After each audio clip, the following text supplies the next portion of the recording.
J'ai pu voir Zootopie 2 au cinéma et je vous donne mon avis. Dans ce second film, on va retrouver Nick et Judy, coéquipiers chez la police de Zootopie. Et ils vont devoir travailler sur une nouvelle enquête qui va leur mener tout droit vers un animal qu'on ne connaît pas encore dans la vie de Zootopie, c'est-à-dire le serpent. Bon alors du coup, que vaut ce film? Bien, je le trouve parfaitement réussi que le premier. Pour moi, il est aussi bien que le premier, je n'ai pas vraiment trouvé de différence face au premier. Oui, je dis un peu beaucoup trop de fois le premier. Bref, le film en lui-même est très bien, les images sont magnifiques, le scénario est assez rythmé et les personnages sont aussi cool et drôles que le premier film. Alors après, si je n'ai trouvé guère le 2 autant réussi que le premier, c'est parce que c'est la même histoire, car dans le premier, c'est les prédateurs qui sont ciblés, alors que dans le 2, c'est les reptiles.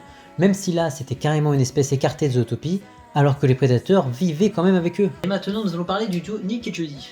On ne sait pas vraiment ce que le film nous donne comme indice pour ces deux-là, car il y a des scènes qui montrent à tel point qu'ils peuvent être en couple et d'autres auxquelles on voit qu'ils sont amis. Car dans le 1, on nous montre à tel point qu'ils sont devenus amis vers la fin du film.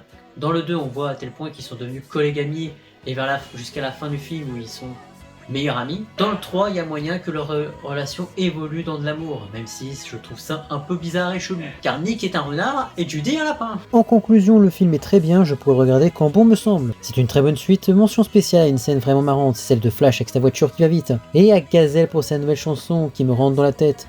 En même temps, quand c'est la voix de Shakira aussi, c'est sûr que ça allait être une masterclass comme le premier. D'ailleurs, je préfère la musique du 2 que du 1. Foncez aller le voir si vous l'avez pas vu, et si vous l'avez déjà vu, dites-moi dans les commentaires ce que vous en avez pensé. Allez, ciao!